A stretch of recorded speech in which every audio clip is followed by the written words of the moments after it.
Nation of Fitin10, welcome to day 51, and we have got 19 days to go, and you have got about 3 weeks, because we're not going to run the scans until after the challenge is done. You got about 3 weeks to go, but officially speaking, 19 days, yes, it goes by super fast, as I'm sure you probably already know, and you can still make really good change. Of course, 3 weeks is still a lot. You can still make really good change. Make sure you stay on your diet, though. Your diet is the biggest piece in this whole thing. More of your feedback, so let's get into it. This person asks, if you have your ab muscles sewn up, back together, if they were separated after a tummy tuck, would it make them stronger or would they be weak unless you strengthen them with exercises? Just curious, I am not intending to do either. Okay, tummy tuck, I'm not sure if they actually cut through the muscles on the tummy tuck, but regardless, let's just say they do. No, I would not expect the muscles to be as strong. You're cutting through muscle, so you're injuring the muscle and you're cutting right through nerves. I can't imagine that your stomach would return to, I mean, you could still strengthen it, but would it return to, or could it become as strong as it would otherwise if you didn't get a cut? Probably not. I don't think so. Like, not my wheelhouse here, but I really don't think it would be as strong. It certainly would not be stronger.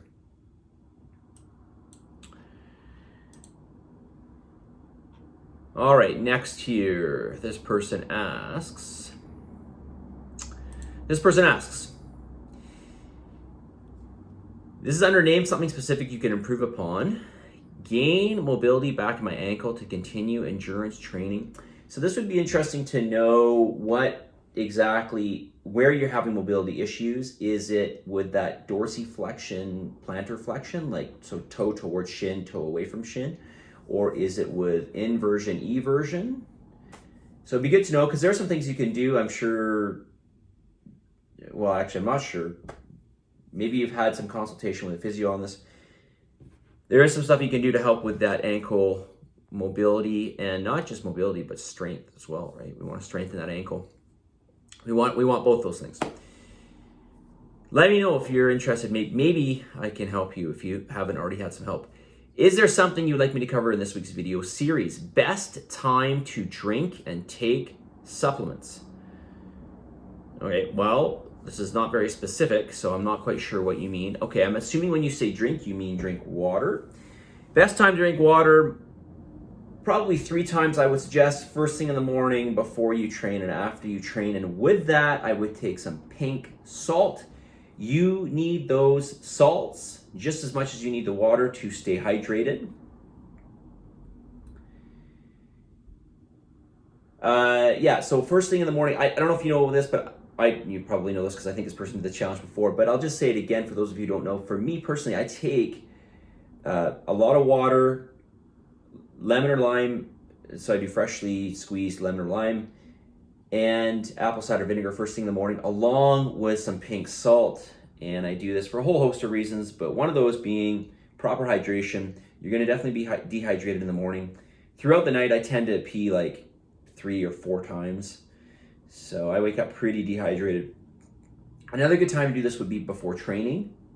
You'll notice a difference in your training if you take water and salt before you train. Okay, it doesn't have to be a huge amount, but hydration is the #1 overlooked thing when it comes to performance. Just being properly hydrated, believe it or not.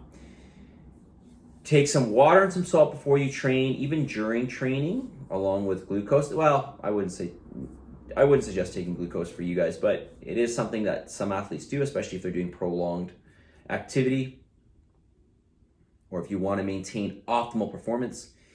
And of course, afterwards, a little bit of some sort of fluid along with some salt.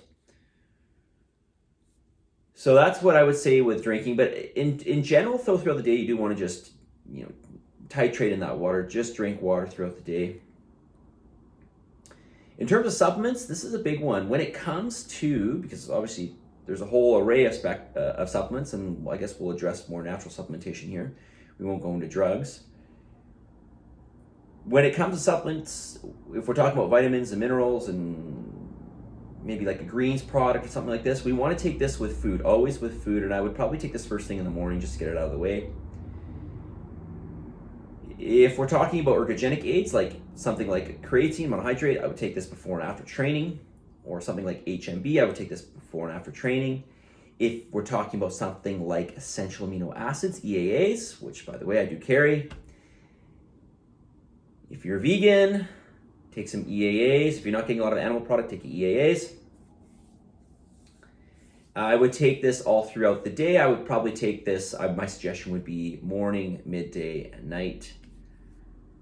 There are a whole host of supplements you can take. If you're talking about glutamine, I would take glutamine first thing in the morning.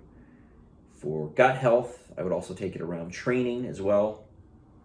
So it really depends on the supplement that you're talking about. If we're talking about, but let's just keep this to the obvious. Vitamins and minerals, always take with food. First thing in the morning, I would suggest.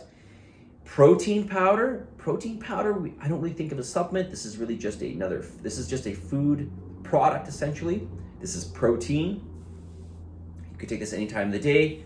But if you are looking for optimal times to take something like, let's say, a whey protein, which is a very fast digesting protein, then maybe take this first thing in the morning and again around your training.